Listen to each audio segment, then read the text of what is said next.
होगी तभी समझ आएगा। और गुरु की दया कैसे होगा? साहब ने कहा कि गुरु का दया तभी होगा जब जो गुरु कर रहे हैं उसे आप करेंगे, तभी गुरु का दया होगा। तो हमें कुछ सब मिलाकर तीनों काम जो हमें करना है इसे हमें समझना है। ये है क्या? साहब ने कहा है 3 काम करिए, 3 सूत्र करिए, तो क्यों करें? साहब ने बताया है, लिखा भी है कि यह 3 सूत्र हमारे शिष्य होने में सहयोगी है। तीनों सूत्र हमारा शिष्य होने में सहयोग करेगा। तो हमें शिष्य होना है। शिष्य होकर क्या मिलेगा? साहब ने कहा भी है और लिखा भी है, किताब पढ़िए आप लोग। कि शिव का शिष्य होकर लौकिक और परलौकिक दोनों मनोरथ स्वतः पूर्ण हो जाता है। शिष्य होकर क्या होगा स्पष्ट है। साहब ने कह दिया कि लौकिक, जो गुरु ने लोग कितनी अनुभूति बताई, जो लौकिक हमारा दुख है और जो परलौकिक दुख है, परलौकिक दुख हम लोग जानते नहीं है, कहां से आए हैं, कहां जाना है, क्या है, जो भी है। तो साहब ने कहा दोनों मनोरथ आपका स्वतः पूर्ण हो जाएगा, बिना इच्छा किए, बिना मांगे, बिना कहे। कब? शिव का शिष्य होकर। तो तमाम प्रयासों को छोड़कर हम लोग शिष्य होने का प्रयास क्यों न करें? बात समझ रहे हैं ना? और शिष्य होने के लिए यह 3 काम अगर हम करेंगे तो धीरे धीरे हमारे अंदर शिष्यता आ जाएगी। और शिष्य हो जाएंगे तब तो क्या पूछने की बात है, साहब ने स्पष्ट कर दिया है। तो पहला सूत्र है दया मांगना। दया मांगने के लिए हम लोग अपना खूब काम उनको कहते हैं। हम मना नहीं कर रहा हूँ, साहब भी नहीं कहे हैं मना करने के लिए, लेकिन मेन काम हमें समझना होगा कि यह दया मांगेंगे तो अपने शिष्यता के लिए, क्योंकि शिष्यता के लिए 3 काम दिया है साहब ने कि हमारे अंदर शिष्यता आ जाए। तो दया हम मांगे तो अपने शिष्यता के लिए मांगे।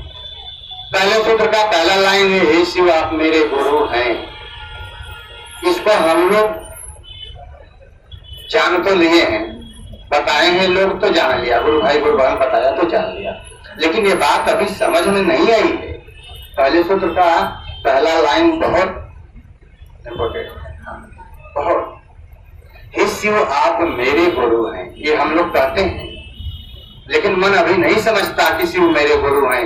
मन समझता है कि बेटा मेरा है, पति मेरा है, पत्नी मेरी है, संपत्ति मेरा है, घर मकान मेरा है। कितना दर्द छुपा है उनसे, जो मेरा है उससे दर्द कितना छुपा है। यही दर्द धीरे धीरे जब महादेव से हो जाए, हम तो कहते हैं ना कि शिव आप मेरे गुरु हो, तो ऐसा समझ नहीं आ रहा है। ये समझ में अभी हमारे अंदर, आपके अंदर क्षमता नहीं आने का, वो गुरु महादेव दया करेंगे तभी आएगा। तो इसके लिए हम दया मांगे कि सरकार इतनी दया करे कि मेरा मन समझे कि आप मेरे हो, इतनी दया करें। तो दया इसीलिए हम मांगे कि हमारे अंदर शिष्यता आए, मन हमारा समझे कि शिव मेरे गुरु। और दूसरा काम साहब ने बताया, लोगों को समझाइए। आप लोग बताए ना भी, हम लोग बताते हैं दूसरे को, तो बताने में उद्देश्य हमारा यही होना चाहिए कि ये लोग समझ जाएं और शिव को गुरु मान ले। समझाने के लिए चाहे जैसे भी हमें प्रयास करना होगा, घुमाना पड़ेगा, फिराना पड़ेगा, कहानियां बताना पड़ेगा, अनुभूति बताना पड़ेगा, जो भी बताना पड़े बता दीजिए, लेकिन मन हमारा समझते रहे कि किसी तरह ये शिव को गुरु मान ले। मानने के बाद गुरु की दया उन पर होने लगेगी तो धीरे धीरे वो आगे बढ़ने लगेंगे। हमारे मन के अंदर यह बात छिपी रहना चाहिए दूसरा सूत्र करने में। और तीसरा सूत्र है नमः शिवाय से प्रणाम करना। इसको भी हमें समझना होगा। एक है ना, सांस के गति से, जानते तो हम सभी हैं, सांस के गति से करना है। तो सांस के गति से जो करना है, इस पर टुकड़े टुकड़े में साहब कहा करने के लिए शिव को याद करिए। सांस अंदर जाए नमः, बाहर आए तो शिवाय, मन महसूस करे कि सांस के साथ में जा रहा है नमः और सांस के साथ में आ रहा है बाहर शिवाय। ये नमः शिवाय क्या है? प्रणाम शिव को। मन इसको समझे, नमः अंदर गया, शिवाय बाहर आया, तो मन समझे कि मैं प्रणाम कर रहा हूं इसको, शिव को, अपने गुरु शिव को। तो ये मन समझता रहे और मन हमारा उनके चरणों में लगा रहे, तब वह जो है नमः शिवाय जो सांस के गति से होता है हमारा अच्छा होगा। हम खूब सोचते रहे लेकिन मन हमारा दूसरे जगह है तो गलत होगा। तो इसीलिए साहब ने कहा एक बार, दो बार, 5 बार करके छोड़ दीजिए। एक दो बार में तो मन लगा रहेगा ना। शिव याद आए, सांस अंदर गई नमः, बाहर आया शिवाय, याद में तो ही है।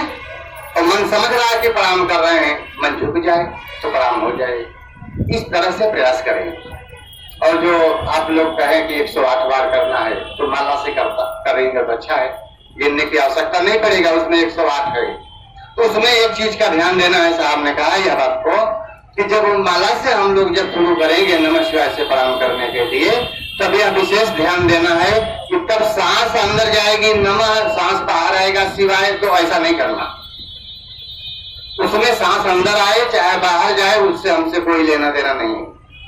खाली वो दाने को पकड़िए, पहला दाना, और मन ही मन नमः शिवाय सोचिए और मन समझो कि मैं प्रणाम कर रहा हूं, कर रही हूं।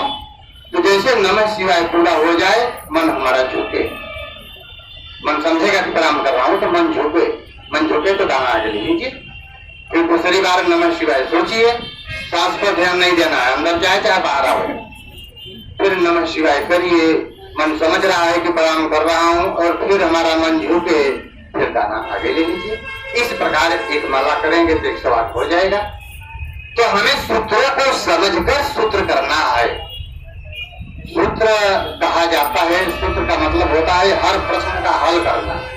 जो गणित का सूत्र समझ में आ गया तो गणित हल हो जाएगा ना, ऐसे हर सूत्र हर प्रश्न के हल करने की चीज है। तो हमें यह सूत्र समझना होगा, समझकर करना होगा। फिर भी हम लोग जैसे चल रहे हैं, अच्छे चल रहे हैं, गुरु की दया होगी तो धीरे धीरे हमारा काम हो जाएगा। इसी पे अपने बोले हुए एक शब्द को अपने गुरु महादेव के चरणों में समर्पित करते हुए आए हुए सभी भाई बहन को मेरा प्रणाम।